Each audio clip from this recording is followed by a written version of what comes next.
ไปไถนาเมื่อถึงเวลาเย็นก็เอาปิกมาส่งคืนวันหนึ่งคณะที่นายคำมณิจันทร์เอางัวมาส่งคืนสหายหานเจ้าของบ้านสองสามีภรรยากำลังกินข้าวก็เกรงใจบ่ได้ได้บอกว่าเอางัวมาคืนแล้วเนอะกูเตื้อนี่จะบอกหรอเอางัวไปก็เอาไปมัดเสร็จแล้วก็จะบอกว่าเอางัวมาคืนแล้วเนอะแต่วันนี้หันเจ้าของบ้านเจ้าของงัวกับภรรยากำลังกินข้าวอยู่เกรงใจนะเกรงใจก็เลยบ่ได้บอก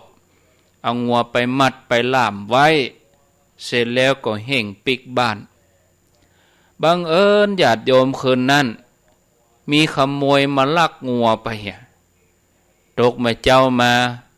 จ้าของงัวบ่หันงัวถึงแม้จะหู้เต็มอกว่าโจรลักไปก็ยังไปทวงงัวกับนายคำมณิจันทร์เพื่อหวังกล้าปรับสินใหม่แต่ว่านายคำมณิจันทร์ก็ยืนยันว่าแต่ว่าก็เอาไปคืนแล้วแต่บ่ได้บอกบ่ได้เกรงใจเพราะหันว่ากำลังกินข้าวอยู่ก็เล่มสะดวกเจ้าของงัวน่ะก็โวยวายว่าบ่ฮู้เรื่องนะเถียงกันไปเถียงกันมาตกลงกันบ่ได้เจ้าของงัวก็เลยบอกว่าเรื่องนี้ต้องถึงพญาเจ้าเมืองพระกุมารเป็นผู้ตัดสินขอราชโทษจงมีแก่ท่านญาติโยมที่บอกว่าขอราชโทษจงมีแก่ท่านก็หมายถึงว่าขอให้ตายโดนประหารนะญาติโยมธรรมเนียมของคนสมัยนั้นนี่ญาติโยมถ้าไผได้ว่าขอราชโทษจงมีแก่ท่านนี่เป็นอันว่าแสดงว่าคู่กรณีเนี่ยต้องตกเป็นจำเลยทันทีบ่อาจจะคัดขืนได้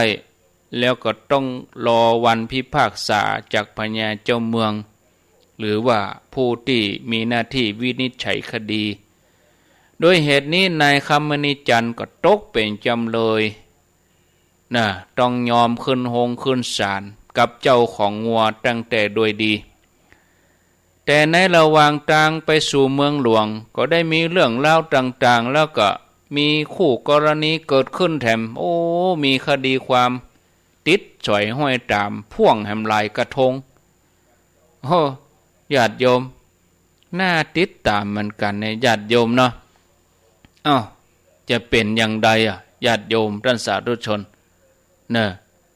ทีนี้เราก็มาฟังกันต่อมาฟังกันต่อว่าญาติโยมท่านสาธุชนระหว่างทางนั่นนะญาติโยมตกเป็นจำเลยเนื่องจากถูกกล่าวหาว่าเป็นคนที่ขโมยงัวก็จำยอมที่จะต้องเข้าไปเพื่อรับการตัดสินคดีความเข้าไปในเมืองอยู่ห่างจากหมู่บ้านนี่ประมาณ3 โยชน์ละ16 กิโล16 3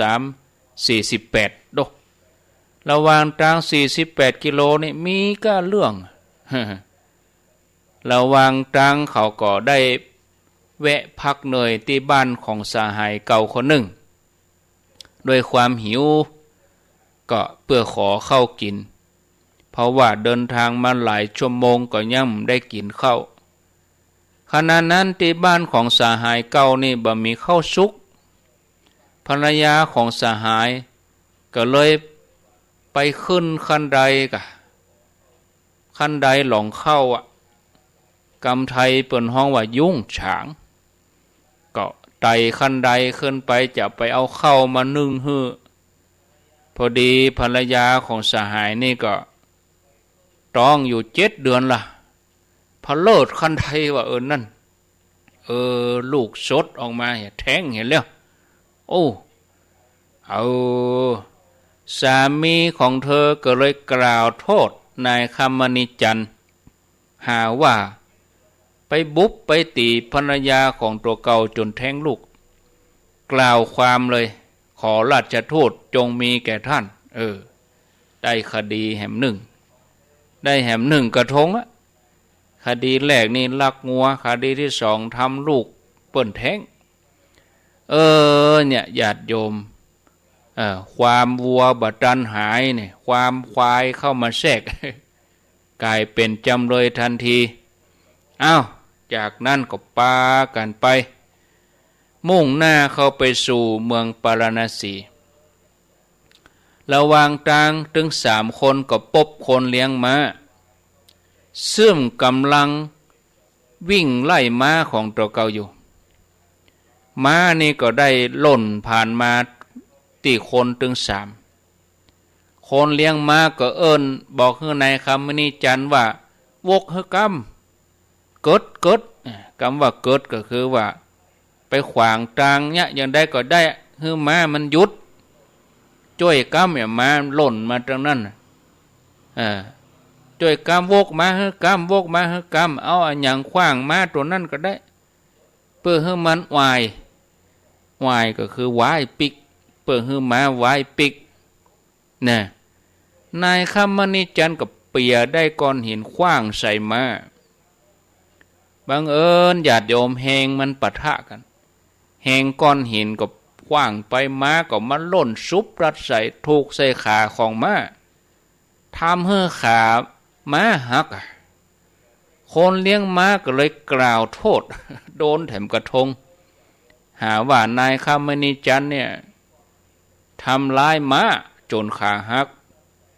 ขอราชทูตจงมีแก่ท่านนั่นได้แหมกระทงญาติโยมทั้งหลายเฮ้ยเนาะเดินทางไปแถมได้คู่กรณีได้โจทย์ไปแถมตกเป็นจำเลยไปแถมไปเดินทางไปกับไปถึงดอยม่อนนึ่งนายคำมณีจันทร์ก็รู้สึกท้อใจเฮาอย่างมาซวยแตะซวยว่าลำบากใจแต่เฮาตายดีกว่าเฮาน่าจะตายเฮาจะฆ่าตัวตายนี่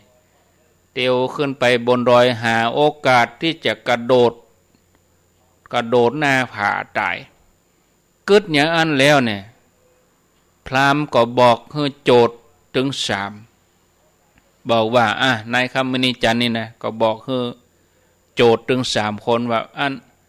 ขอไปทำธุระส่วนตัวไปถ่ายนักตีพุ่มไม้ตีหน้าผาสักกำเนาะจากนั้นก็แอบไปกระโดดลงหน้าผาหวังจะฆ่าตัวตายเดชะบุญยังมีอยู่ดวงบัดถึงคาดโดดหน้าผามาปิววนตกลงมาก็ผ่านต้นไม้ผ่านกิ่งไม้มันบ่แห้งต่อใดแล้วหรอนะญาติโยมล่วงตกลงมาบ่ใช่ตกใส่อันอย่างไปตกใส่คนที่อยู่ปืนเก้าไม้ ญาติโยมคนที่อยู่ปืนเก้าไม้นะก็กำลังแปลงเสือลำแพนกำลังแปลงเสือแปลงศาสตร์ผลปรากฏว่าช่างที่กำลังแปลงเสือแปลงศาสตร์ผู้เป็นป่อนี่นายคำมณีจันทร์จะฆ่าตัวตายอยู่แต่ตกใส่ไปทับใส่ป่อของคนกำลังแปลงศาสตร์อยู่หั่นตายไปแถมคนตัวเขานี่มันเป็นยังวะจำมาให้บดีลูกบ่าวของช่างที่กำลังแปลงเสื้อก็เอาเรื่องแหละทีนี้เอาละนายคำมณีจันทร์นี่ฆาตกรรมทำให้ป่อฆ่าตายเจตนาฆ่าคนตายกล่าวหาได้แหมคดีรวมเป็น4จะฆ่าตัวตายอยู่แต่ตัวเก้าบ่ตายโดดลงหน้าผาไปเต่งใส่คนที่อยู่ปืนก็ไม่ตายเว้ยเอาไปถึงหมู่บ้านหนึ่งผู้ใหญ่บ้านนั้นบอกกองหู้ว่านายคำมณีจันทร์จะเข้าไปเมืองปาราณสีก็หู้ถึงกิตติศัพท์ความปัญญาของโพธิสัตว์เจ้านะผู้ใหญ่บ้านนี่ก็เลยฝากคำถาม ไปถามพญาเจ้าเมืองว่าเหตุใดหมู่บ้านนี้ตัวเก่าเนี่ยตัวเหตุใดระหว่างนี้ถึงสูบผอมเหตุใดระหว่างนี้ตัวเก่าถึงเสื่อมจากลาภสักการะบ่พร้อมเหมือนแต่ก่อนนะถ้าว่าพญาเจ้าเมืองตอบอย่างใดขอให้ปิกมาบอกกรรมนายคำมณีจันทร์นี่ก็รับคำถามของผู้ใหญ่บ้านแล้วก็เดินทางต่อไปแถมหมู่บ้านหนึ่งก็ไปปะใส่แม่หญิงงามเป็นผู้หญิงงามเมืองก็ได้ฝากคำถามนายคำมณีจันทร์แถมไปถามพญาเจ้าเมืองกันว่าเนี่ยจะได้บ่เดนี้ถึงบ่มีภัยไม่ไปมาหาสู่แต่ก่อนนี่หัวขั้นได้ไม่แห้งบ่เดนี้โอ้พอยังได้ก็ได้ป้อมมีภัยไปภัยมาเมื่อก่อนเคยได้ฮับกะจ้างมากมายบ่เดียวนี้ดักปิ้งฝากไปถามพญาเจ้าเมืองกำเนี่ยไปถึงหมู่บ้านแถมหมู่ด้านหนึ่งกับปะใส่แม่หญิงสาวคนหนึ่งก็ฝากคำถามไปแถมถามพญาเจ้าเมืองตัวว่าเหตุใดเนี่ยบ่อาจจะอยู่ในบ้านของสามีได้แล้วบ้านของแม่ของป้อของเธอได้ขอไปถามกรรมเนี่ยถ้าว่าได้รับคำตอบมาแล้วก็มาบอกกรรมนะแล้วก็เดินทางต่อไปแถมเดินทางไปก็เน็ดเหนื่อยนะไปถึงเนินหินโขดหินนายคำมณีจันทร์พร้อมกับผู้คุมก็ต่างก็ปากันพักก็ไปนั่งใกล้ๆจอมปลวกที่จอมปลวกนั่นก็มีงูอาศัยอยู่งูตัวนั้นหันเขาแล้วก็งูนี่ก็อู้เป็นภาษาคนได้นะงูก็บอกว่าของท่านไปถามพญาเจ้าเมืองตัวว่าเหตุใดกูครั้งที่ข้าพเจ้าจะออกจากหูออกจากจอมปลวกเนี่ยถึงออกได้ยากรู้สึกว่ามันกลับเนื้อกลับตัวไปหมดแต่บอกกองไปหาเหยื่อได้กินอาหารจนร่างกายอ้วนดีตอนที่ติ๊กปิกเข้ามาในป่องในหูแทนที่จะมันกลับมันเข้าสะดวกง่ายได้ตอนออกนี่ออกยากแต่ยากว่าย่ำได้กินอย่างเถอะออกจากหูยากแต่ออกไปแล้วไปกินกบกินเขียดจนตุ้ยกินอาหารตุ้ยละเข้าง่ายวะบัติดคัดอะไรอย่างแปลกไปขอไปถามพญาเจ้าเมืองฮึกรรมถ้าเปิ้นตอบอย่างใดก็ชี้แจงแล้วก็เอาคำตอบมากำโอ้ญาติโยมทั้งหลายระหว่างทางนายคำมณีจันทร์นี่ก็ปะเหตุการณ์ต่างๆมากมายแล้วก็ยังมีเรื่องราวที่โยงไปถึงโพธิสัตว์เจ้าแถมหลายเรื่องญาติโยมวันนี้คงจะมดอยู่เนาะนี่ญาติโยมท่านสาธุชนท่านทั้งหลายนี่เอาฟังไปก็เพลินไปลุ้นตัวว่าจะเป็ดจะใดนะญาติโยมก็ฟังกันต่อไปแถมเวลาวันนี้มีถึง2 ชั่วโมงฟังกันต่อจะไปถึงราชกุมารโพธิสัตว์เจ้าที่อายุ7 ขวบเปิ้นจะแก้ปัญหาจะใดนี่ศรัทธาญาติโยมท่านสาธุชนทุกคนทุกท่านนะเมื่อนายคำมณีจันทร์แล้วก็โจทย์ถึง4 คนนี่พักหายเหนื่อยแล้วก็ออกเดินทางต่อไปแถมเดินทางลัดเลาะไปตามแนวป่าในระหว่างทางก็ไปปะใส่กวางตัวหนึ่ง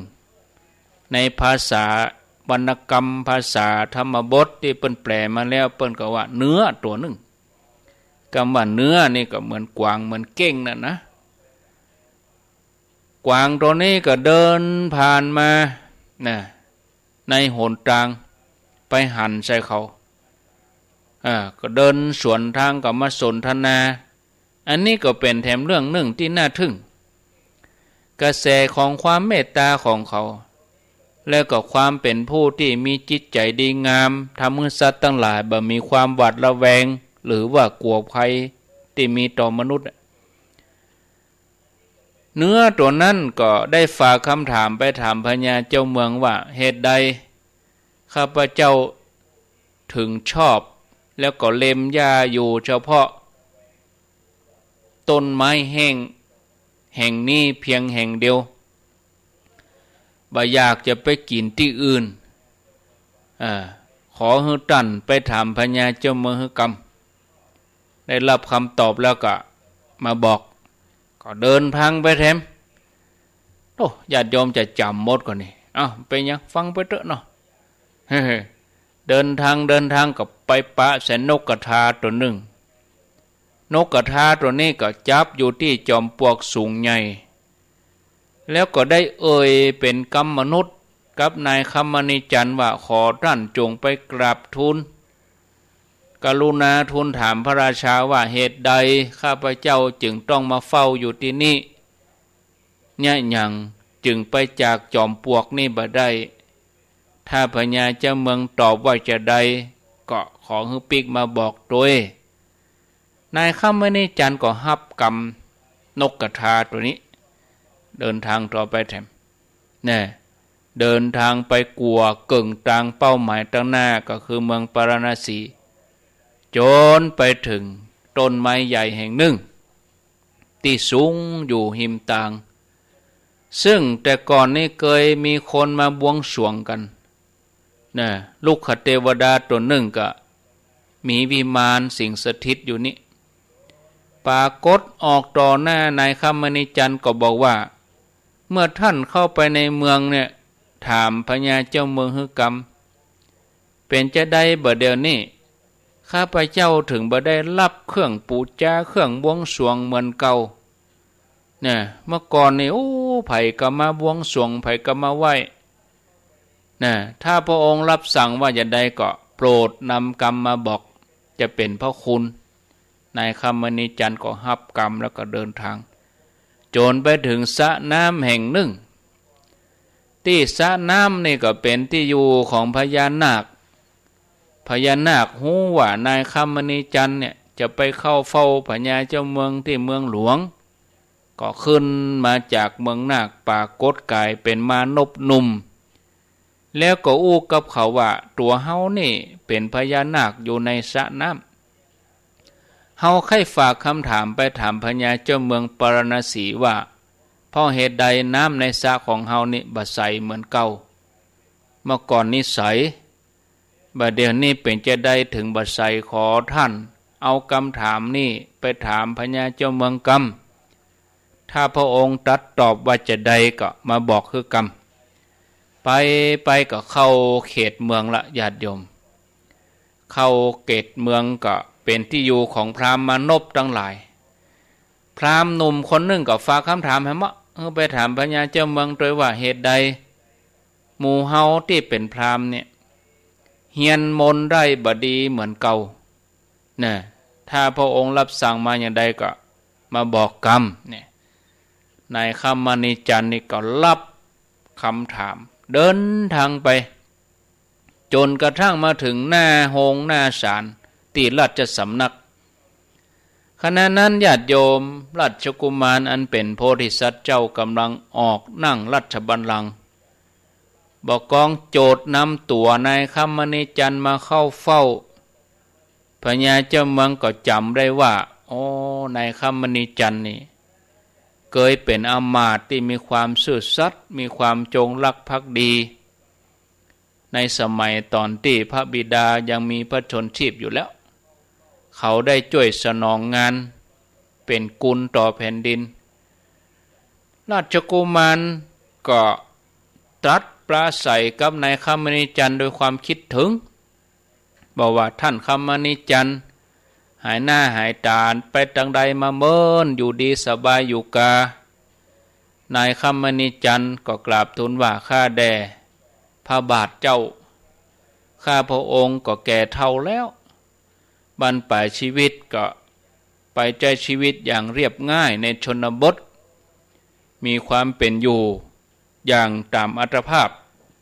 ขอพระองค์เกษมสำราญมีพระชนยิ่งยืนนานเถิดพระเจ้าข้าแล้วท่านมาที่นี่โดยธุระอันใดเล่า ท่านอมาตย์นายคัมมณีจันทร์ก็กราบทูลว่าบัดเดี๋ยวนี้ข้าพระองค์บ่เป็นสุขแล้วตัวข้าพระองค์ตกเป็นจำเลยถูกกล่าวหาว่าเป็นคนขโมยงัวบัดเดี๋ยวนี้โจทก์ก็เอาตัวข้าพระองค์มาพิจารณาคดีพระเจ้าค่ะโพธิสัตว์เจ้าก็ฮู้ดีว่าเรื่องนี้เป็นไปบ่ได้เพราะเขาเป็นผู้มีคุณธรรมนายคัมมณีจันทร์เป็นผู้มีศีลซื่อสัตย์ย่อมบ่ล่วงละเมิดประพฤติตนเป็นขโมยอย่างเด็ดขาดฉะนั้นเรื่องงัวหายเขาจะท่องถูกปักปั๊มอย่างแน่นอนพญาเจ้าเมืองก็ถามว่าแล้วไหนเป็นโจทก์นายคัมมณีจันทร์ก็จี้ไปที่เจ้าของงัวคนนี้พระเจ้าค่ะพญาเจ้าเมืองถามว่าเจ้าว่าบุรุษผู้นี้เป็นคนลักขโมยงัวของเจ้าอย่างนั่นกะเจ้าของงัวก็ตอบว่าแม่นแล้วพระเจ้าค่ะพญาเจ้าเมืองก็ถามนายคัมมณีจันทร์ว่าแล้วความจริงเป็นอย่างใดท่านคัมมณีจันทร์ท่านจงเล่ามาเขาก็เล่าเรื่องราวตั้งแต่ต้นจนจบถึงหมดความจริงตั้งแต่ไปยืมงัวไปไถนากูเตื้อก็เอาไปส่งแต่มีวันนั้นบ่ได้เอ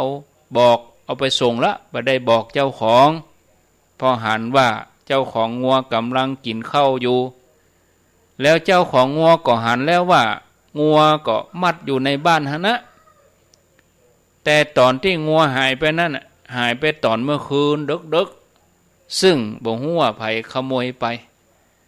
พญาเจ้าเมืองวินิจฉัยก็บอกว่าเฮาต้องคุกคามโจทก์ให้กลัวอาญาแผ่นดินเพราะโจทก์ได้คุกคามจำเลยผู้บ่แจ้ขโมยให้เป็นขโมยนะพญาเจ้าเมืองกึศจะอีกเสร็จเรียบร้อยพระองค์ก็ทรงตัดสินกรณีพิพาทว่าท่านคัมมณีจันทร์เพราะท่านคืนงัวโดยที่บ่บอกเจ้าของมีความผิดฐานเอาฮื้อเปิ้นแล้วบ่บอกกล่าวท่านเนี่ยชดใช้ก่างัวให้เขาไปแล้วเจ้าของงัวก็มีความผิดฐานกล่าวเท็จปรักปรำให้เป็นคนที่ผิดทั้งที่ก็หันอยู่ว่าเปิ้นเอางัวมาคืนแล้วครับเสแสร้งทำเป็นบ่ฮู้บ่หันฉะนั้นทหารพระเจ้าข้าหันก็ว่ามาหันงัวนี่ถามเจ้าของงัวนี่หันแล้วพระเจ้าค่ะแต่กี้ยังว่ามาหันแน่บาหันแม่นก็ทหารพระเจ้าค่ะจกเอาแกนตามันออกโดนพญาเจ้าเมืองขู่ควักเอาลูกตาออกเอาลูกตาเขาออกแล้วก็เอาทรัพย์มา12 ตำลึงชดใช้กันไปเจ้าของงัวได้ฟังอย่างอันก็ขอเตอะว่ะก้มกราบไหว้กงอบไหว้นายคัมมณีจันทร์กราบไปที่เท้าขอท่านจงเป็นที่เปิ้งแก่ข้าขออ้อนวอนพญาเจ้าเมืองจะไปจกแก่นตาข้าออกส่วนเรื่องงัวข้าบ่เอาโทษอย่างแล้วท่านก็บ่ต้องใจกล้าเสียหายอย่างใดแล้วอีวะแล้วกันไปเจ้ากันไปเหียอีวะนั่น มาตั้งไกลถึง40 กว่ากิโลเป็นว่าได้มายกโทษเธอเสียแล้วนายคัมมณีจันทร์ก็รู้สึกโล่งใจหมดเป็น1 คดีก็อินดูเจ้าของงัวนะก็กราบทูลขอประทานอภัยโทษให้เจ้าของงัวพญาเจ้าเมืองพระองค์เจตนาก็เปิ้นก็คือเพื่อจะสั่งสอนคนที่ชอบปักปั๊มผู้อื่นเนี่ยบ่ได้คิดจะประทุษร้ายบ่ได้ทำจริงก็อนุโลมตามคำขอร้องของนายคัมมณีจันทร์แถมประการหนึ่งนายคัมมณีจันทร์ก็ยังมีตำแหน่งเป็นอมาตย์เคยอยู่ในราชสำนักดูพระองค์ก็บ่ได้ปลดเขาออกจากตำแหน่งเตื้อก็รับฟังในฐานะที่เป็นเจ้าหน้าที่ของแผ่นดินเมื่อเจ้าของงัวหลงใจก็เฮาหลอดตายดีกับบ่มาตาย เปิ่นมาจกแก่นตาเฮาไปพอโดนปรับโดนใหม่โอ้เอาลำดับต่อไปโจทย์คนที่สองก็เข้ามาละ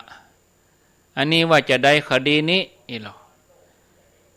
โจทย์คนที่สองนายคนที่สองที่เป็นสามีของภรรยาที่แท้งลูกนะก็เป็นสหายเก่านะไปขอกินข้าวแล้วก็ภรรยานี่ขึ้นคันใดขึ้นหลองเข้ายุ่งฉางผเลิดคันใดแทงลูกโจทย์คนนี้ก็จี้ไปตีนายคำมณีจันทร์ขอเดชะบุรุษผู้นี้แหละตบตีภรรยาของหม่อมฉันจนแท้งลูกไปเสียบริษัทเจ้าก็รับคำฟ้องนะส่วนพระองค์จะพิจารณาจะใดกำเดียวเฮาก้อยติดตามต่อไปเนาะ ญาติโยมมาพอเวลาแล้วจะ4 โมงจะ4 โมงแล้วนี่โอ้ญาติโยมท่านทั้งหลายเฮาทั้งหลายนะถ้าเฮาพิจารณาถึงสติปัญญาแล้วก็มาช่วยกันแก้ปัญหาเนี่ยโอ้มันจะมีพลังซึ่งปัญหาใหญ่ที่เฮาจะต้องแก้ไขก็คือเรื่องเกี่ยวกับทุกข์ของมนุษย์เฮาเป็นเรื่องหลักการแก้ปัญหาที่ใหญ่ในระดับต่างๆมันก็ใหญ่ขึ้นไปตามกิเลสของคนศรัทธาญาติโยมทั้งหลายเนาะฉะนั้นเรื่องราวจะเป็นอย่างใดต่อไปก็ก่อยไปฟังในตอน2นะว่าโพธิสัตว์เจ้าเพิ่นจะตัดสินจะใดนะบัดนี้ไปไหนเด้อเนอะญาติโยมก็เดียวก็ก่อยปิกมาอาตมาอู้กับญาติโยมก็พอจะชั่วโมงแล้วเนาะขออนุญาตได้พักสักกรรมฟังไรนี้ไปไหนเด้อเนอะกรรมเดียวก่อยมาปะกันแล้วจะโทรนี่ก็ก่อยไปโทรใน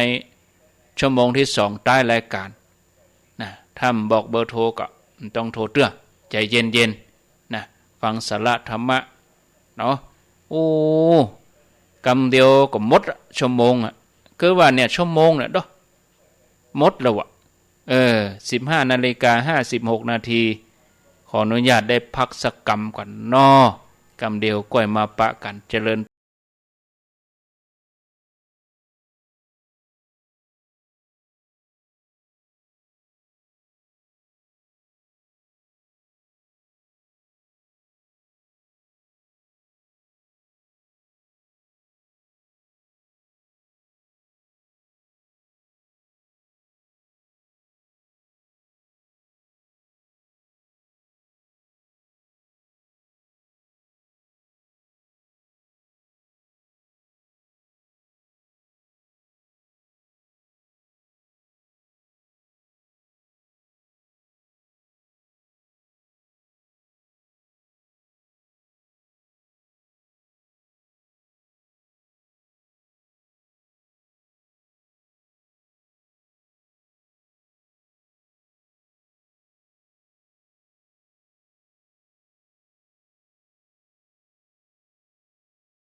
ศรัทธาญาติโยมท่านสาธุชนคนดีทั้งหลายปิกมาอยู่ด้วยกันแถมชั่วโมงสุดท้าย16 นาฬิกา4 โมงพอดีท่านผู้ฟังกำลังรับฟังรายการสาระธรรมยามแลงดำเนินรายการโดยอัตมภาพพระครูอภิวัฒนวิกรมวัดปากตางเจริญตำบลดอยหล่ออำเภอดอยหล่อจังหวัดเชียงใหม่มาพบญาติโยมท่านสาธุชนท่านทั้งหลายวันนี้มาแทนตุลุงยองมาแทนท่านชัยวัฒน์นาคเสโนตามที่แจ้งบอกญาติโยมไปแล้วว่าวันที่5ถึงวันที่10ท่านชัยวัฒน์นาคเสโนหรือว่าตุลุงยองนั้นเปิ้นบ่ได้อยู่เนอะเปิ้นไปงานเข้ากำจำนวน5 วันที่อำเภอป่าซางผู้ที่ติดตามฟังรายการตุลุงยองก็บ่ต้องโทรไปหาเปิ้นนะเปิ้นเข้ากำบ่ต้องโทรไปถามนะตุลุงยังจัดรายการตุลุงมีไหนอีน่ะบ่ต้องโทรเป็นว่าฟังอาตมาแจ้งนี่ก็แล้วเฮาเป็นที่เข้าใจถ้าเอาไปโทรหาก็เป็นการรบกวนเปิ้นบางทีเปิ้นกำลังสวดมนต์อยู่เปิ้นกำลังทำหน้าที่เป็นโฆษกแล้วเฮาฮู้เวลาเฮาไปโทรหาเปิ้นเปิ้นมารับก็เกรงใจรับโทรศัพท์ก็ส่องหน้าคนหลายมันจะนั้นอันนั้นเฮาฟังรายการฟังอาตมาบอกแล้วก็เป็นที่ฮู้เป็นที่เข้าใจไปเนาะเอามาฟังกันต่อโพธิสัตว์เจ้าเปิ้นก็ถามว่า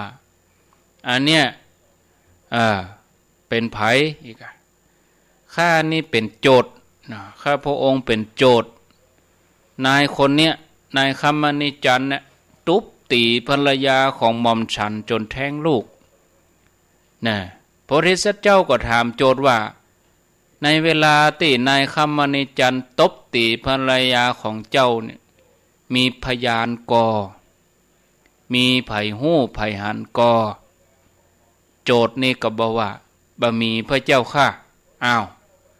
บ่มีแล้วไปกล่าวหาเพิ่นได้จะใดนะถ้าอย่างนั้นเจ้าจะเฮ้อเฮาเนี่ยจะใดโจทย์นี่ก็ว่า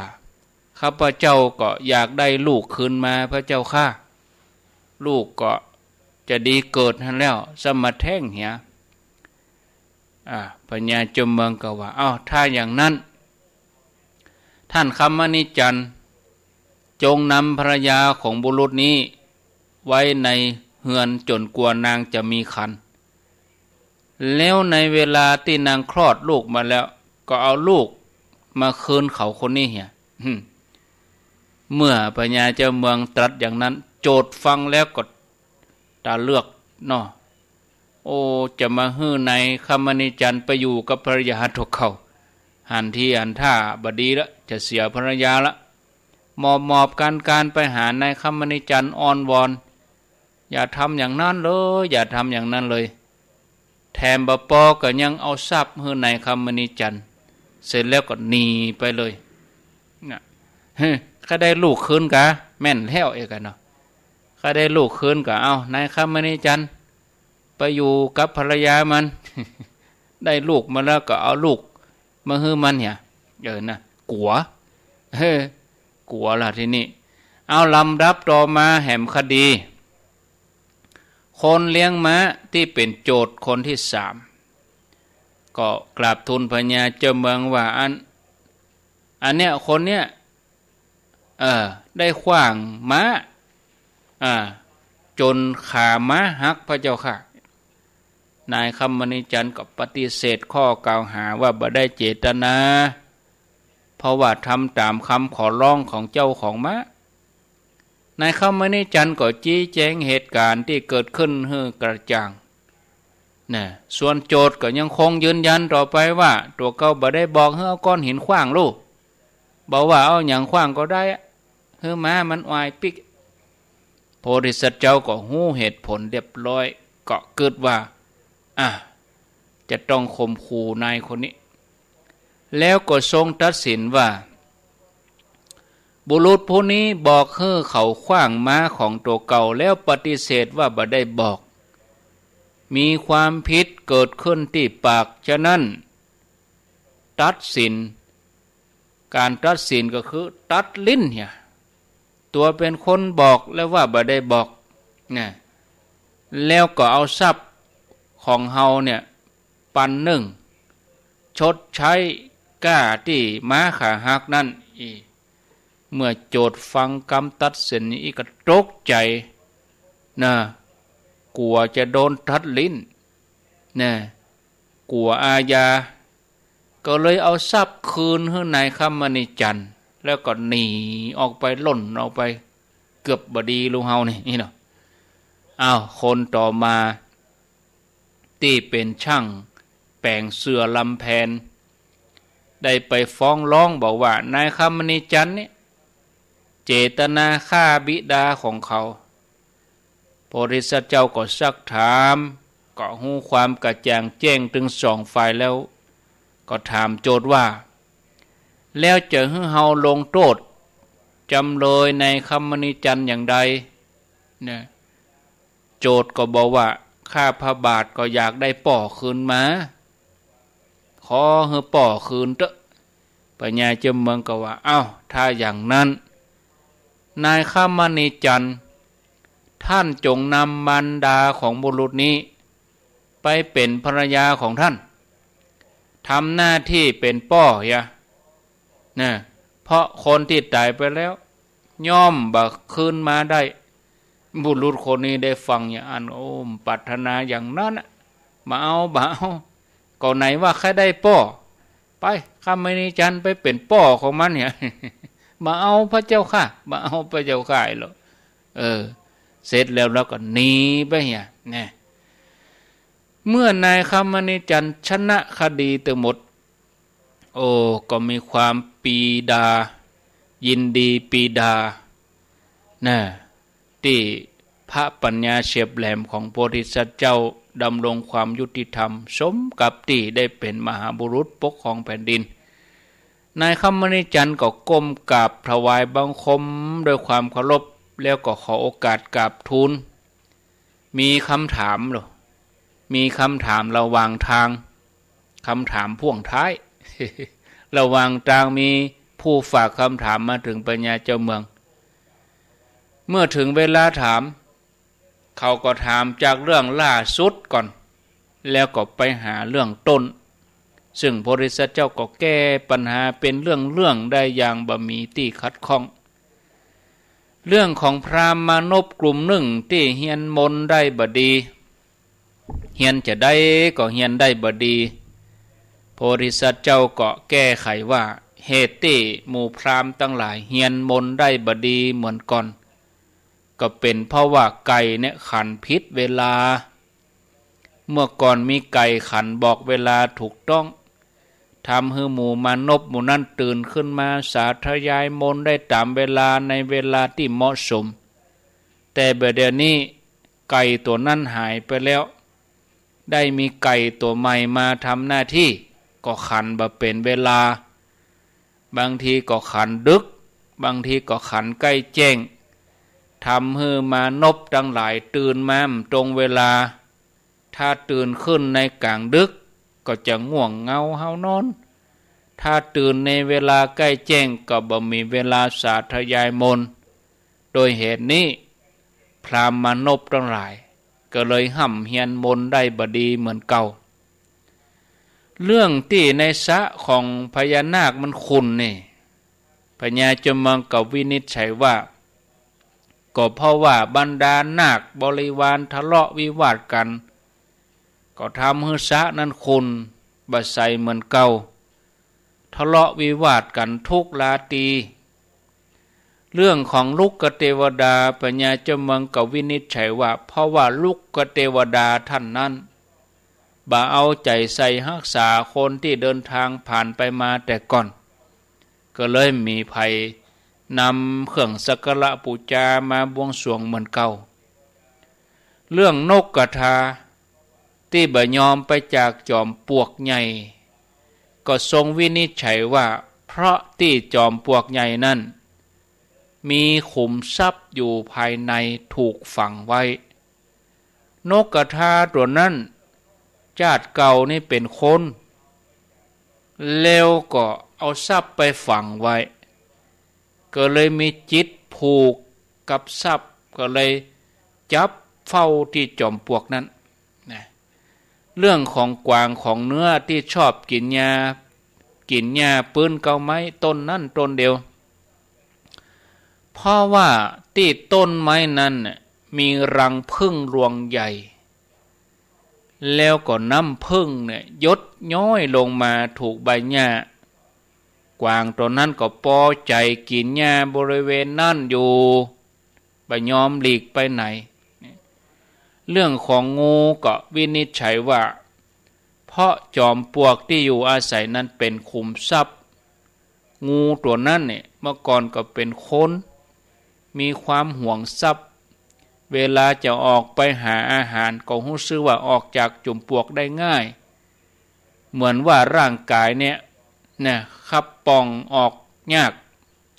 แต่กลับเข้ามาเนี่ยเพราะว่าคิดถึงทรัพย์ตัวเองก็เลยเข้าไปง่ายได้ตอนจะออกนี่หนาใจจะออกเพราะว่าห่วงทรัพย์ไปกินอาหารแล้วเข้ามาในที่พักเข้ามาในหูเพราะความห่วงก็เลยเข้าไปง่ายนะเรื่องสตรีที่บอยู่บ้านทรงวินิจฉัยว่าเพราะสตรีผู้นั้นไปคบจู้อยู่ระหว่างบ้านอื่นนะเวลาสตรีคนนั้นคิดถึงพอใจอื่นขึ้นมาก็ลาสามีตัวเองบอกว่าจะไปข้างบ้านแม่แต่เธอไปพักอยู่บ้านใจอื่นก็เลยบ่ได้ไปบ้านแม่ภายหลังคิดถึงใจจู้ขึ้นมาก็ลากลับจากบ้านพ่อแม่ก็มาพัก2-3 วันเป็นอย่างนี้เรื่องผู้หญิงงามเมืองก็วินิจฉัยว่าเพราะผู้หญิงนั้นได้รับการจ้างของบุรุษคนอื่นแล้วก็ไปอยู่ร่วมกับบุรุษที่มาทีหลังเมื่อรับการจ้างกับคนนี้แล้วก็ไปกับคนอื่นเหียเมื่อทำอย่างนี้บ่อยๆก็เลยมีไผไปมาหาสู่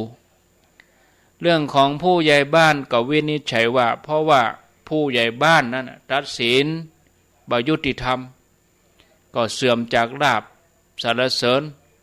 เสร็จแล้วบริษัทเจ้าก็ตรัสว่าขอท่านจงนำความนี้ไปบอกแก่คนเหล่านั้นตามกรรมดังเฮากล่าวแก่จากนั้นพราหมณ์คมณีจันทร์ก็กราบทูลลานำความตั้งหลายไปบอกแก่พราหมณ์ไปบอกแก่มานพพญานาคลูกคเทวานนกกระทาแล้วก็ขุดเอาทรัพย์ที่จอมปลวกที่นกกระทาเฝ้าเนี่ยมีนักจากนั้นก็ไปต้นไม้ที่กวางตัวนั้นหากินเอารวงผึ้งไปถวายพระราชาแล้วก็ไปสู่ที่อยู่ของงูขุดเอาทรัพย์ที่จอมปลวกมากมายนั่นแล้วก็ไปบอกสตรีผู้ที่ไปอยู่บ้านตัวเก่าก็เลิกนอกใจสามีตัวเองบอกถึงพฤติกรรมของผู้ที่บ่ควรเป็นผู้หญิงงามเมืองแล้วก็ฮือสติแก่ผู้ใหญ่บ้านตามราชองค์การที่พญาเจ้าเมืองได้บอกทุกประการแล้วก็กลับไปสู่ที่พระราชทานได้รับความสุขสำราญญาติโยมทั้งหลายเฮาจะหันว่าโพธิสัตว์เจ้าของเฮาเนี่ยเปิ้นมีพระปัญญาเป็นเลิศบ่เฉพาะแต่ภพนี้จัดนี้เท่านั้นที่ได้ตรัสรู้เป็นอรหันต์สัมมาสัมพุทธเจ้าแต่ทรงเป็นผู้มีความรู้รอบด้านทุกภพทุกชาติทรงอย่างรู้เหตุผลอย่างลึกซึ้งพระองค์สั่งสมบารมีมามากมายความเป็นผู้มีปัญญาบ่ได้ขึ้นอยู่กับอายุแต่ขึ้นอยู่กับบุญที่ทำมาฉะนั้นญาติโยมเฮาปรารถนาที่จะมีสติปัญญามีความเปล่งแจ้งเฮาก็ต้องสั่งสมความดีสั่งสมบุญสั่งสมปัญญาบารมีสั่งสมความดีควบคู่กันมันประพฤติทานศีลภาวนาอย่างนักปราชญ์ที่เปิ้นทำกันไว้ญาติโยมวันเวลาที่ผ่านไปเป็นสิ่งที่เฮาสามารถจะห้องปิกขึ้นมาได้เหมือนดังสายน้ำที่ไหลผ่านบ่อาจจะหวนกลับชีวิตคนเฮาก็เหมือนเดียวกัน ย่อมผ่านไปพร้อมกับการเวลานำความแก่ชรามาสู่เฮาทุกลมหายใจทุกวินาทีคนที่กึดใจได้จะต้องหูจักวันเวลานั้นผ่านไปพร้อมกับการสร้างความดีเฮาจะต้องใจเวลาที่มีอยู่อย่างจำกัดเนี่ยมาสร้างคุณงามความดีเพื่อทำสิ่งที่มีคุณค่าที่สุดเกิดขึ้นกับเฮาแล้วก็ผู้อื่นแล้วก็สังคมโดยการประพฤติปฏิบัติทานศีลภาวนาเสาะหาเวลาที่ดีมีคุณค่าถึงแม้สภาวะเศรษฐกิจจะเปลี่ยนแปลงบางครั้งเฮาอาจจะได้รับผลกระทบกระเทือนพ้องเหมือนกับเฮาถูกมรสุมกระหน่ำแต่ก็ขออย่าได้หวั่นไหวเพราะเหตุการณ์อย่างนี้เป็นเหตุการณ์ที่จะทดสอบใจเฮาแล้วก็เป็นธรรมดาของโลกมีสุขมีทุกข์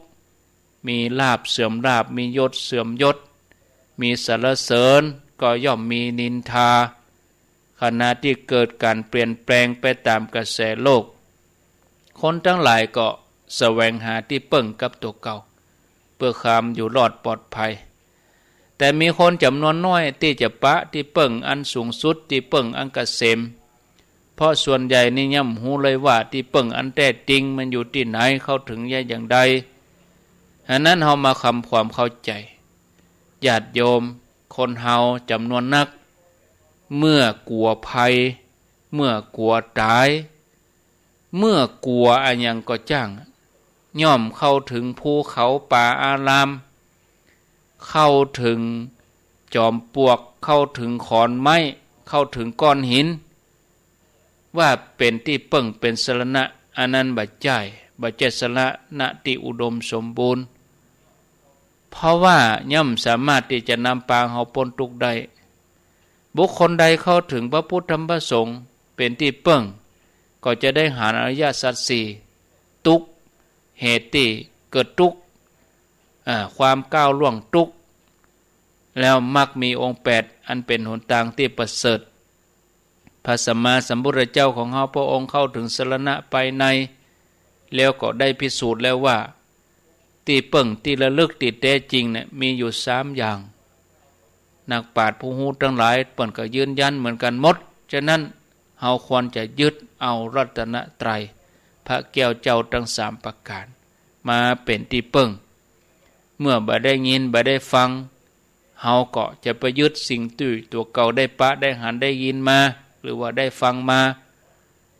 สิ่งนั้นสิ่งนี้เป็นที่เบิ่งที่ระลึกอย่าว่าแต่สมัยนี้เลยญาติโยมแม้แต่สมัยพุทธกาลองค์พระสัมมาสัมพุทธเจ้าพระองค์ทรงบังเกิดขึ้นแล้วในโลกพระองค์ก็ตรัสถึงที่เบิ่งที่ระลึก3อย่างเท่านั้นผู้มีบุญที่ประพฤติปฏิบัติก็ได้บรรลุตามธรรมาภิสมัยได้เข้าถึงรัตนตรัยแต่ในยุคนั้นนี่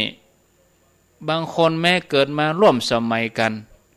ก็ยังมีโอกาสได้ยินได้ฟังอันอย่างว่าอันอย่างเป็นสรณะเป็นที่เบิ่งนะญาติโยมนะตัวอย่างก็มีเรื่องของโปโลหิตอคิทัตโปโลหิตอคิทัตนี่นะเป็นผู้ที่มีปัญญานะเป็นพหูสูตรแล้วโปโลหิตคนนี้เนี่ยญาติโยมเป็นที่ปรึกษาของพญาเจ้าเมืองถึง2แผ่นดินเป็นที่ปรึกษาของพญาเจ้าเมือง2พระองค์คือพระเจ้ามหาโกศลกับพระเจ้าประเสนทิโกศลต่อมาเมื่อโปโลหิตนี่ชราภาพก็อยากจะแสวงหาทางวิเวกกราบทูลลาราชการเพื่อบำเพ็ญสมณธรรมก็ไปบวชเป็นฤาษีอยู่บรรณศาลาริมฝั่งแม่น้ำแห่งหนึ่งมีผู้ที่เริ่มใส่โปโลหิตจำนวนถึง10,000 คนเพราะว่ามีความเชื่อมั่นในความเป็นพหูสูตรของโปโลหิตว่าจะสามารถแนะนำสั่งสอนให้รู้จักที่เบิ่งได้ในที่สุดคนทั้งหลายก็บวชเป็นฤาษีตัวตามแล้วก็มีกติการ่วมกันว่าหากเวลาใดภัยเกิดวิตกกังวลอันใดขึ้นมาคือเมื่อเป็นฤาษีแล้วเนี่ย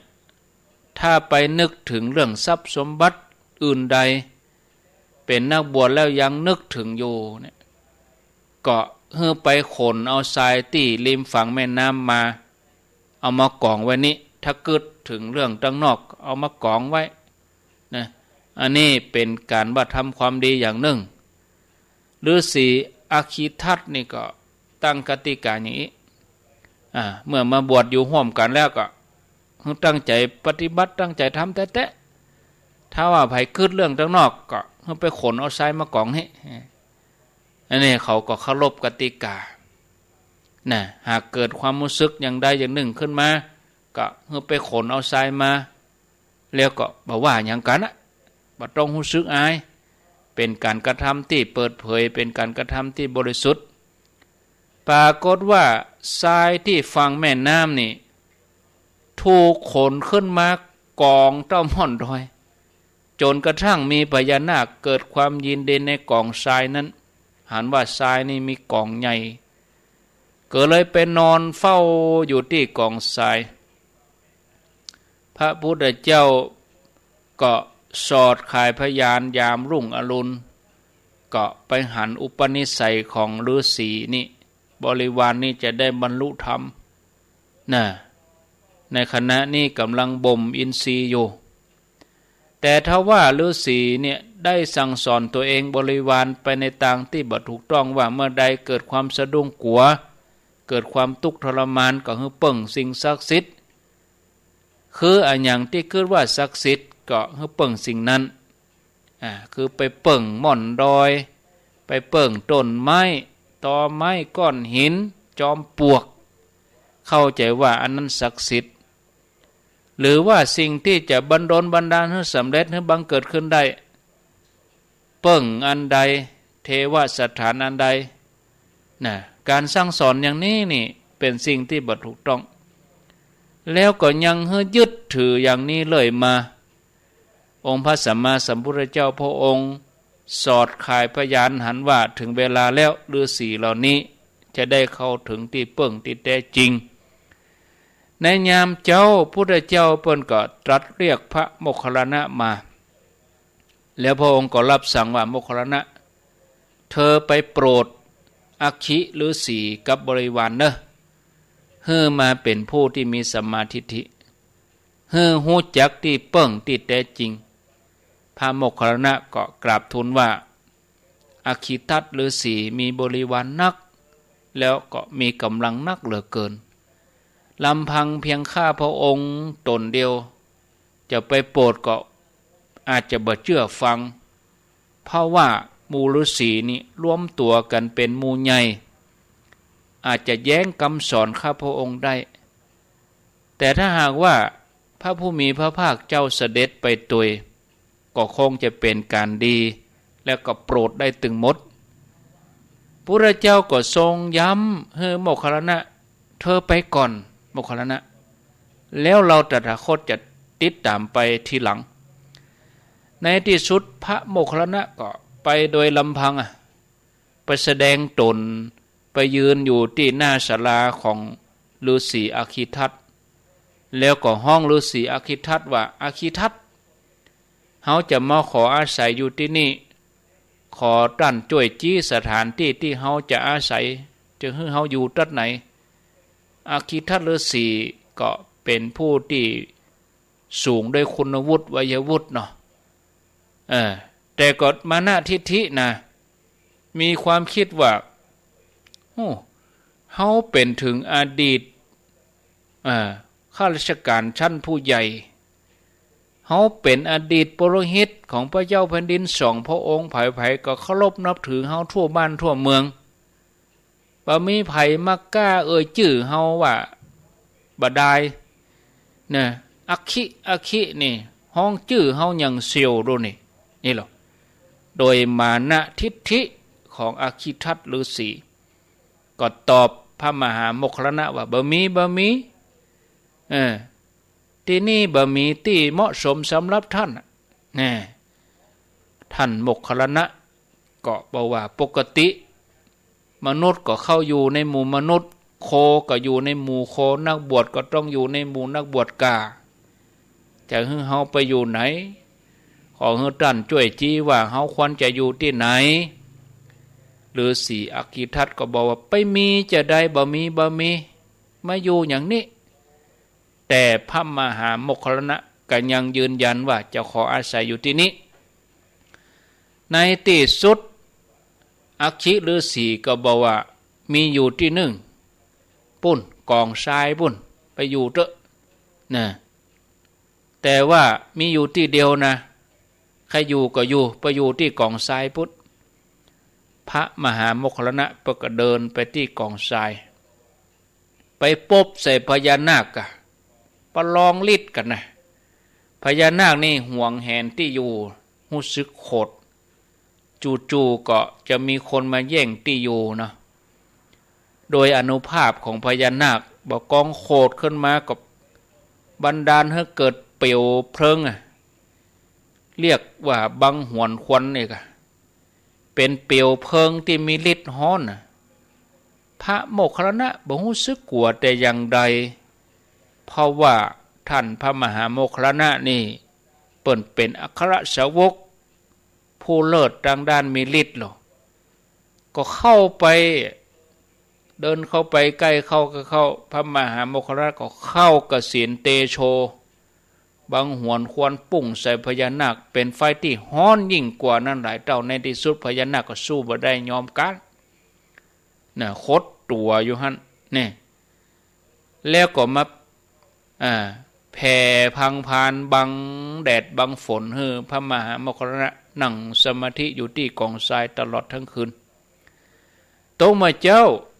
อักขิทัตฤาษีก็สั่งให้บริวารฤาษีตวยไปพอนักบวชตะกี้บัลลังก์จะไหนฮะล่ะกะจะตายแล้วกะนะ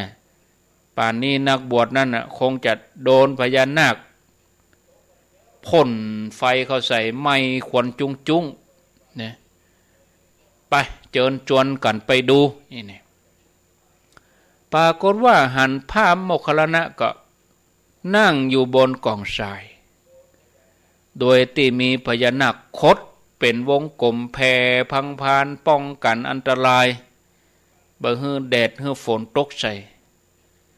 อักขิทัตฤาษีก็แปลกใจเกิดความเลื่อมใสในเวลานั้นพระพุทธเจ้าพระองค์ก็เสด็จมาพอดีในขณะที่ทิฏฐิมานะของฤาษีลดลงเมื่อพระองค์ประทับอันที่ควรพระมหาโมคคัลลานะก็เข้าถวายบังคมหมู่ฤาษีหันอย่างอันว่าโหคนนี้มีฤทธิ์แล้วไปไหว้คนนั้นถ้าจะมีฤทธิ์กว่าหมู่ฤาษีก็การไปไหว้พระเจ้าเพราะเกิดว่าพระเจ้าคงต้องมีอานุภาพนักกว่าพระมหาโมคคัลลานะซึ่งสามารถปราบพญานาคได้ในที่สุดก็ลดทิฏฐิมานะลงพระองค์ก็แสดงธรรมให้กับอักขิทัตฤาษีพร้อมบริวารว่าที่เปิ้งที่แท้จริงนั้นคือพุทธรัตนะธรรมรัตนะสังฆรัตนะพระพุทธพระธรรมพระสงฆ์เป็นสรณะที่เปิ้งอันเกษมสูงสุดช่วยให้พ้นจากความทุกข์ทั้งหลายส่วนบรรดาจอมปลวกขอนไม้หินผาภูเขาต้นไม้สิ่งเหล่านั้นบ่ใช่ที่เปิ้งอันแท้จริงเรื่องนี้เป็นเครื่องยืนยันได้ว่าพระแก้วเจ้าทั้งสามเป็นที่เปิ้งที่ระลึกเนาะอาคิทัตฤาษีบริวารได้เข้าถึงนิพพานถึงหมดพระเจ้าทรงประทานการบวชแบบเอหิคิภิกขุปสัมปทาพระองค์ทรงแสดงธรรมเกี่ยวกับรัตนะแก้วเจ้าอันเป็นที่เปิ้ง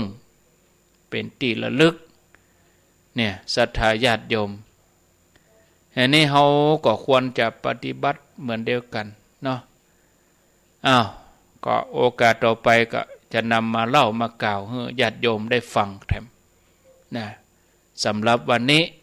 ก็อาตมาธรรมะมาจนได้ญาติโยมชั่วโมงเกิงโดชั่วโมงเกิงเฉพาะเนื้อนี่ธรรมะนี่ญาติโยมได้ฟังไปชั่วโมงเกิงเหลือแถมน้อยก็ประกาศข่าวสารงานบุญเห็นสัก10 นาที20 นาทีเหลือเวลาสักประมาณ15 นาทีสุดท้าย ญาติโยมทั้งหลายก็ก้อยโทรมาช่วงนี้ก็ตั้งอกตั้งใจไว้ก่อนเกียมไว้ก่อนแล้วก้อยโทรมาแหม10 นาที20 นาทีสุดท้ายเนาะ16:30 นาทีประชาสัมพันธ์ข่าวสารงานบุญนะวันนี้วันที่5นะแล้ววันที่6ก็ที่วัดบะขามหลวงวัดบะขามหลวงอำเภอสันป่าตองเพิ่นจะมีงานญาติโยมทั้งหลายรายละเอียดไปอยู่ที่นี่สักคำเป็นนั้นว่าวัดบะขามหลวงก่อนแล้วกันเนาะญาติโยมเดี๋ยวจะมาจะพอก่อนเดี๋ยวกันขออภัยวันนี้กับญาติโยมใจเวลาเมินหน่อยนะสาธุชนท่านผู้ฟังทั้งหลายก็หลายท่านก็ฟังหลายท่านก็ฟังไปก็รับละก็มีหลายท่านไหลหนีไปก็มีเนาะอาจจะบ่เต็มที่บ่เต็มเหมือนเจ้าของรายการเพิ่นอาจจะบ่เหมือนนั้นเจ้าของรายการนะตุลุงยองนี่เพิ่นมีลูกล่อลูกจนนี่ก็เป็นแหมแนวหนึ่งของการจัดรายการอาตมาก็จัดน้ำตามแนวของอาตมาจะเนี่ยนะเรื่องจัดอย่างอีมาโมนแล้วแบบเปลี่ยนแนวการจัดรายการของอาตมาก็จัดรายการมาก็เหมือนพอสมควรเนาะจะได้20 ปีแล้วเนาะญาติโยมทั้งหลายกำเดียวก็ก้อยโทรมาญาติโยมท่านสาธุชนมาละนะเปิ้นมีงานญาติโยมงานออกเมนพระราชทานเพลิงศพหลวงพ่อพระครูวัชระปัญญาวิบูลย์อดีตเจ้าคณะตำบลบะขามหลวงวัดบะขามหลวงนะก็เริ่มคืนวันพุธนะคืนวันพุธจนถึงวันที่11 ธันวาคืนวันพุธนี่ก็อาตมาภาพก็จะไปแสดงธรรมที่วัดบะขามหลวงคืนวันพุธเนาะแล้วก็ต่อไปกับวันที่วันที่11เชิญชวนมาร่วมสืบชะตาที่วัดปากตังเจริญอำเภอเข้าตอนพระสงฆ์จำนวน29 รูปญาติโยมผ่าจะมาทำบุญถวายเพลพระกาจะมาเลี้ยงลงทานก็ขอเจริญปอนเบอร์โทรเดี๋ยวจะบอกใต้รายการเมื่อโทรมานอกเวลาก็ได้เนอะญาติโยมวันที่11แล้วก็ตกแมลงเมื่อคืนกับเวลาประมาณเมื่อยะคนก็คงจะบึดแล้วเนาะที่วัดเหล่ามนทาทิพย์นั้นเฉพาะปีนี้นะเฉพาะปีนี้บัดดายปีนี้ก็เนื่องในวาระโอกาสอันดีตังวัดเหล่ามนทาทิพย์อันนี้เปิ้นจะยกพระประธานประดิษฐานเต้นแก้วที่ศาลาที่เปิ้นสร้างใหม่จะยกพระประธานขึ้นประดิษฐานก็ยกกันในเวลาเมื่อแรงพระสงฆ์ที่เป็นสงฆ์พิธี19 รูปที่เหลือนั้น300พระสงฆ์แห่ง300 รูปนะเปิ้นก็จะมาสวดอิติปิโส108ในวันที่11ญาติโยมจะมาร่วมก็ขอเจริญปอนกระมวลที่มาปัดตังเจริญทุกปีย่างไป2 ปีสถานการณ์โควิดจัดอย่างเดียวกันแต่ว่าเปลี่ยนสถานที่บัดดายก็ที่วัดเหล่ามนทาทิพย์เสร็จเรียบร้อยก็วันที่12เมื่อเจ้าก็ใส่บาตรเจ้าแรกงานปริวัติกรรมที่วัดม่อนฤาษี12 ถึง 22 ธันวางานปริวาสที่วัดม่อนฤาษีก็บัดเดี๋ยวนี้พระสงฆ์มากันนักละญาติโยมมาเกือบ30 กว่ารูป30 กว่ารูปละวันนี้วันพุธก็มานักขึ้นนะพวกจะนักแต้ๆกับวันที่9 ที่10มาเป็น200 300เดี๋ยวนี้เปิ้นเกียมงานกันพระสงฆ์มานักญาติโยมจะมาร่วมบุญจะมาทำบุญก็ขอเจริญปอนเนอเลี้ยงพระสงฆ์หมู่ใหญ่ตั้งใจจะถวายเพลพระกาญาติโยมมากับพักไม้ใช้เครือเนาะเครื่องครัวทั้งหลายเป็นเกลือเป็นน้ำปลาเป็นน้ำมันพืชเป็นข้าวสารก็เอามาแม่ครัวเพื่อจะได้ทำกับข้าวถวายครูบาอาจารย์พระสงฆ์เพิ่นมาปฏิบัติธรรมพระสงฆ์มาจากทั่วประเทศนะ ก็ขอเชิญชวนเนอะญาติโยมได้มาร่วมบุญร่วมกุศลมาใส่บาตรเมื่อเจ้าตั้งแต่วันที่12วันใดก็ได้มานะจนถึง22ธันวาปุ่นนะ10วันเนาะญาติโยมเนอะเชิญชวนมาร่วมบุญร่วมกุศลกันก็ต่อจากมอลสีก็มีแถมงานอยู่เว้นไป2วันก็25ถึง30อันนี้งานเข้าลูกขมูลที่วัดหม่อนห้วยแก้วเนาะ25ถึง30ธันวาก็ขอเจริญพรเจิญญาติโยมไปร่วมบุญร่วมกุศลกันแล้วก็วันที่27ธันวานี่จะสืบชะตาท่านพระครูธรรมาบวรธรรมารามท่านพระครูบวรธรรมารามวัดเปมารามเมืองน้อยตำบลแม่เจดีย์ใหม่อำเภอเวียงป่าเป้าจังหวัดเชียงรายเนื่องจากว่าท่านประสบอุบัติเหตุทางรถยนต์รถชนกันนะท่านก็ดีแล้วนะมาพักฟื้นที่วัดอาตมาเขาก็จะจัดสืบจัดตาให้ท่านก็เป็นคณะทำงานที่โดยนางแก้วม่อนพระศรีสองเมืองตอนที่เขาไปทำกันที่โดยนางแก้วท่านพระครูบวรท่านก็ไปตลอดแต่ว่าท่านบ่ได้ออกเสียงอย่างท่านบ่ได้ออกหน้าอย่างใดแต่ว่าท่านเป็นผู้อยู่เบื้องหลังกิจกรรมต่างๆท่านเป็นเจ้าคณะตำบลแม่เจดีย์ก็คือพื้นที่เจ้าของพื้นที่ที่ดอยนางแก้วท่านมาตลอดนะบ่ขาดมาตลอดทำงานก็เมื่อท่านประสบอุบัติเหตุอาตมาเขาตุลงร้อยเขาก็อู้กันจัดสืบจัดต่างให้ท่านเนาะท่านวันนั้นก็ปรึกษาหารือกันแล้ววันที่26เนี่ยอาตมาเขาจะไปนอนปุ้นวันจันทร์ไปนอนปุ้น27ร่วมงานเสร็จสัตว์เรียบร้อยก็ขึ้นไปแอวที่ม่อนพระศรีสองเมืองเหตุกรรมก็เชิญชวนญาติโยมท่านสาธุชนท่านทั้งหลายจากนั้นก็ปีหน้าพุ่นเด้องานนะงานปีหน้าก็ค่อยว่ากันเนาะครั้งแห่งเดือนเอานับไปนี่ก็โอ้เวลาก็เว้แต่เนอเหลือ25 วันก็หมดละเดือนธันวาคมนี่นะปี65ก็จะจากเฮาไปก็จะเหลือแถม26วันนะปีใหม่ก็จะมาให้เหมาะเนาะญาติโยมเอาละเตออีก่อนสำหรับการได้เฮือธรรมะแล้วก็ประกาศข่าวสารงานบุญประชาสัมพันธ์อย่างต่างๆเรียบร้อยไปก็ไผจะอู้จะจ๋าเปิดสายแล้วจะโทรเข้ามาแจ้งผลการนับฟังแสดงความคิดความหันก็ขอเจริญพรอยู่ที่ไหนตั้งได้ก็โทรมาได้เหลือแถมประมาณ20นาที0998366322เอาโทรเข้ามาอู้จาสนทนาธรรมแจ้งผลการรับฟังอยู่ที่ไหนตั้งใดใกล้ไกลอย่างใดก็โทรมาอู้มาจามาบอกมากล่าวฟังอยู่เนอะเนาะจะได้รู้ว่ามีคนฟังอยู่อาตมาห่างหายไปจัดเบินเนาะรายการเมื่อวันเนี่ยรายการบ่าย3นี่หายไปชัดเบินเกือบ2อาทิตย์ก็ฮะตั้งวันนี้ไปก็ได้ลุยแตนตุลุงเพิ่นเจริญพรโทษจากจังใดเมืองฝางฟังจากเมืองฝางเนาะเจ้าเมืองฝางสาระดีขนาดพระบาทอุดมเมืองฝาง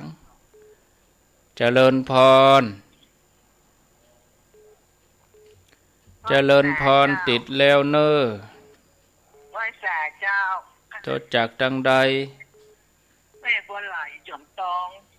โอ้เมินลำได้โทรก็ได้โทรแห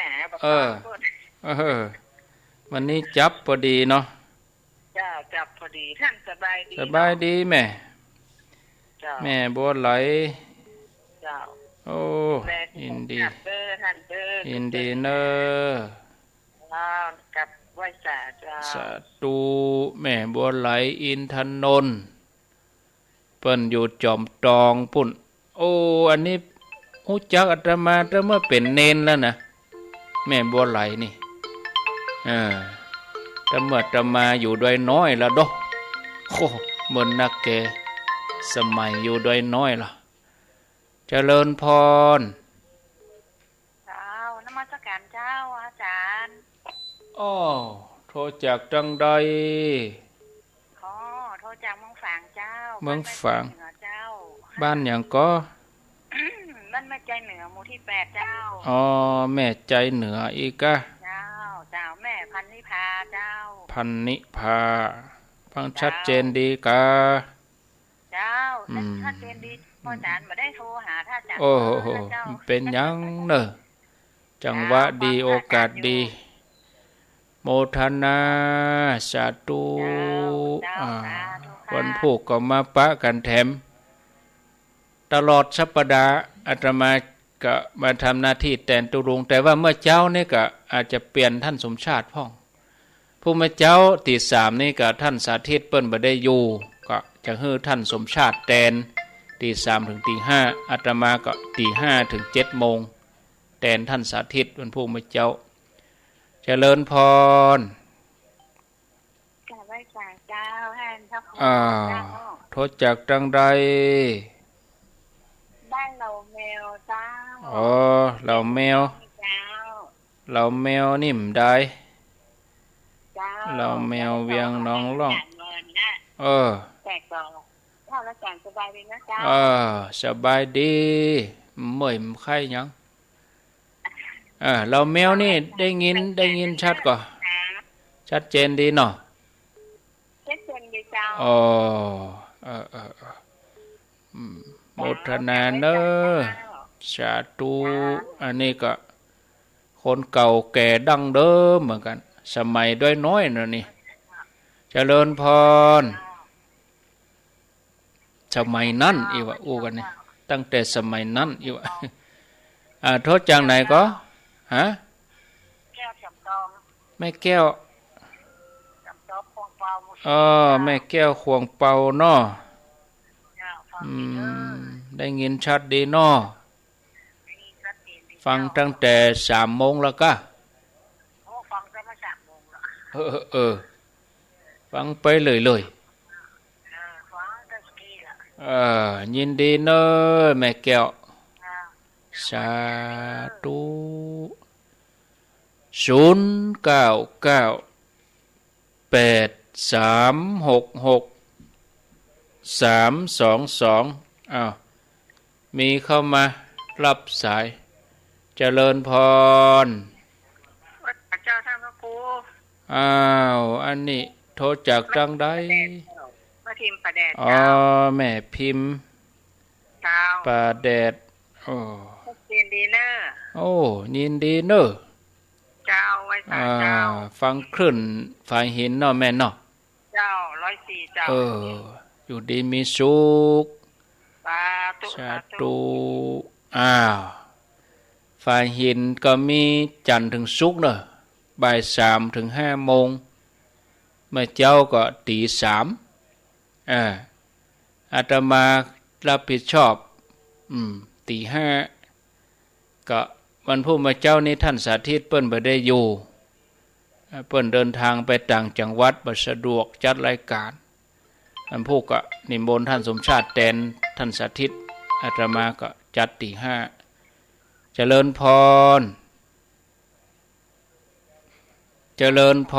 ติดแล้วโทษจากทางใด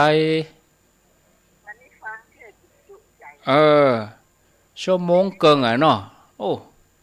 เต็มที่ไปเลย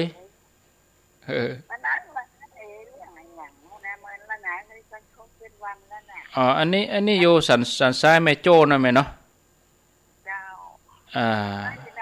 ฮะจำได้สันซ้ายแม่โจ้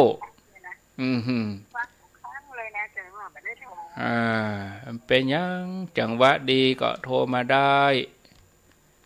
โอกาสดีเรื่องอะไร อันนี้เรื่องบ่ทันกินคือเรื่องแบบได้ให้กินมังสวิรัติเนี่ยฉะนั้นนะมันหลายวันละนี่แม่จำได้อยู่นะมากินนี่มากินหมูมากินไงไปย่างนึกอัดเมื่อหนาวก็ถูกเข้าเขาได้มากินแล้วมันนึกกินแล้วก็นึกมันก็กินไปได้อ่ะ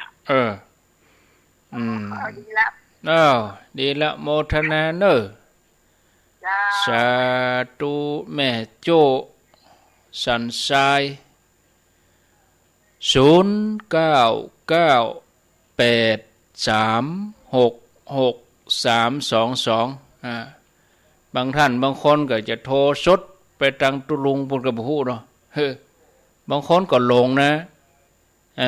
บางคนก็หลงลืมเบอร์โทร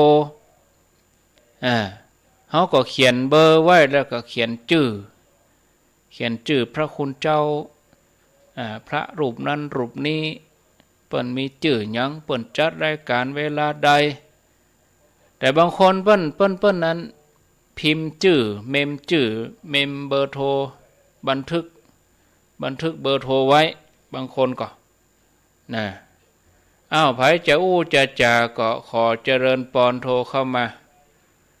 0998366322มีเข้ามาจะอู้จะก็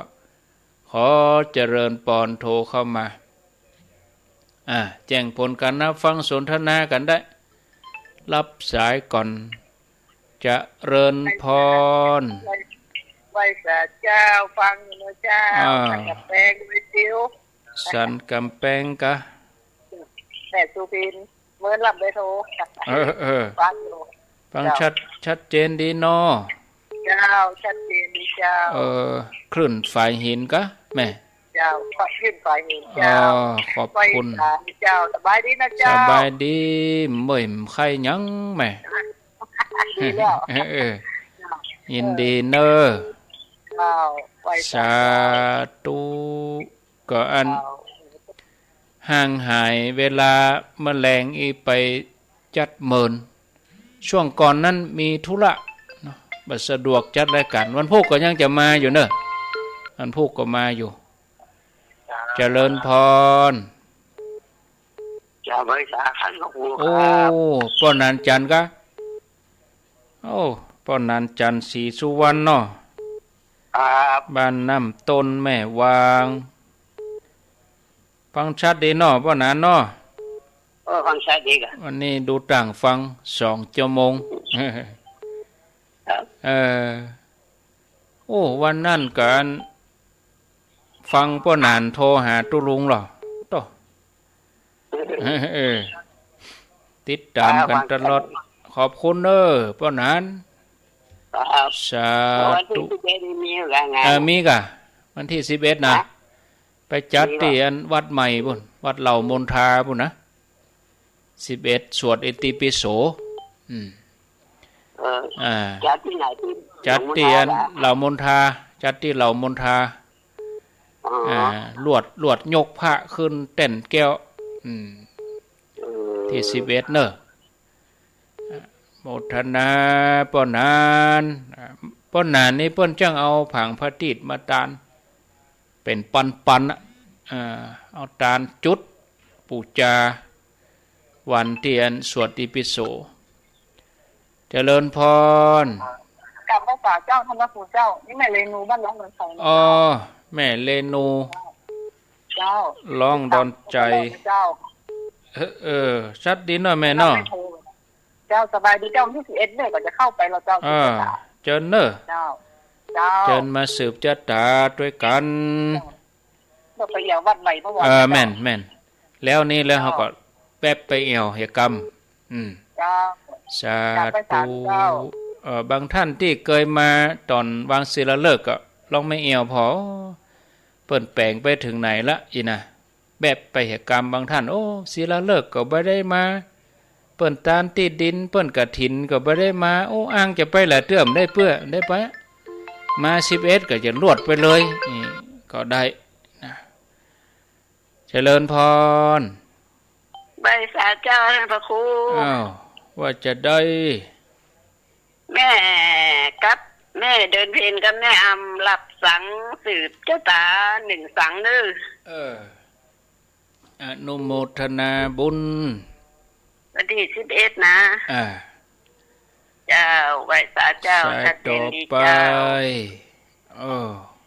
อนุโมทนาบุญตุยสายต่อไปเจริญพรนมัสการเจ้าแม่ฟังอยู่ไหมเจ้าแม่อยู่ที่ไหนฟังอยู่ศรีโพธารามเจ้า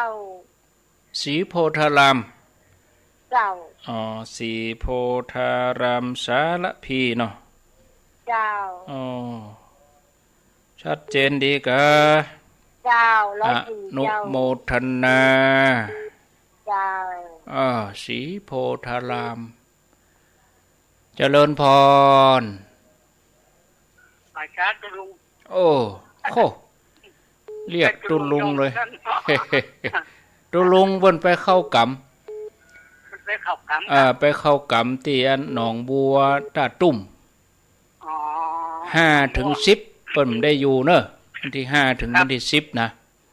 ครับก็อดฟังอาตมาไปก่อนอาตมาจะมาอยู่อนุสรณ์จิคุบามนนำได้ยินกันนี่ป้อนานครับมนนำได้ยินก็ฟังอยู่เหมือนกันนะป่าช้างนิ่มได้ยองกันน่ะก็เติงหากะฟังกันเมื่อสมัยด้วยน้อยเราป้อนานเนาะครับยินดีเนอะก็ฟังโทรมาวันนี้ก็ดีใจแล้วสาธุ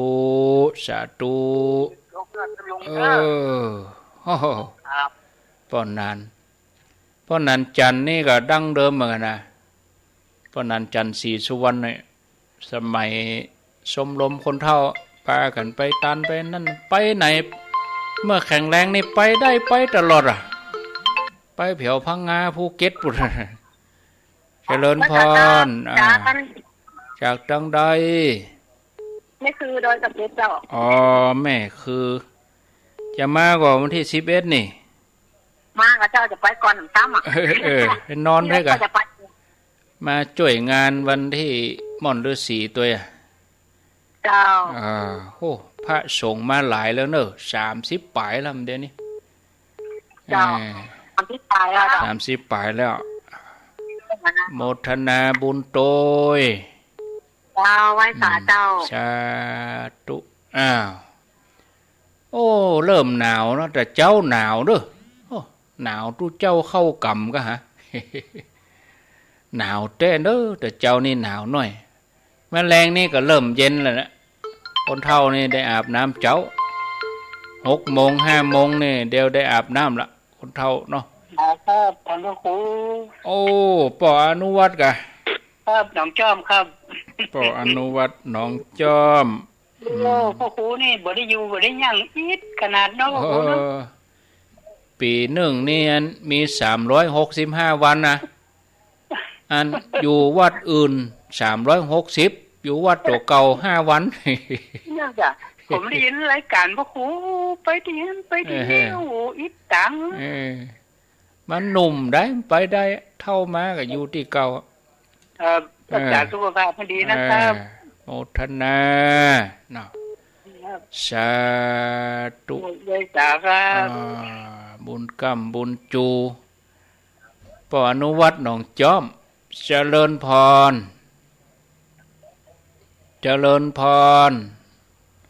ครับรักษาครับสายต่อไป0998366322เจริญพรเจริญพรติดแล้วนู้ดักเสพติดแล้วเนาะไม่เป็นไรสายใหม่มาเจริญพร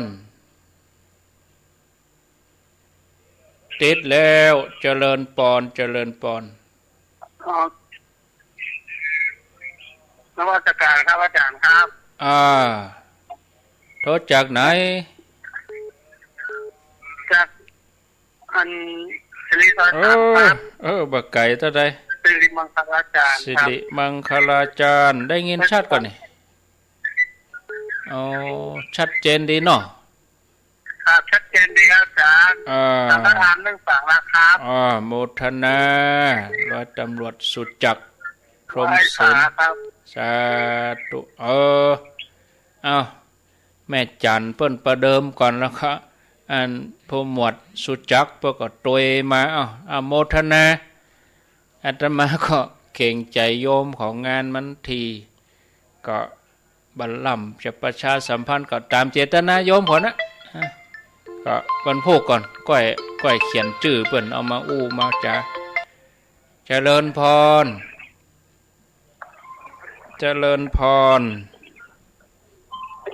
ติดแล้วเนอะติดแล้วตั้งแต่777สาธุติดแล้วสาเจ้าโทษจากที่ไหนเสียงอำเภอแม่อายตำบลตะตอนเจ้าตะตอนกะเจ้าตะตอนแม่อายตั้งเจ้าละเนาะอนุโมทนาบุญเนอสาธุเอาละลาไปก่อนญาติโยมเวลาจะเหลื่อมล้ำรายการอื่นเนาะ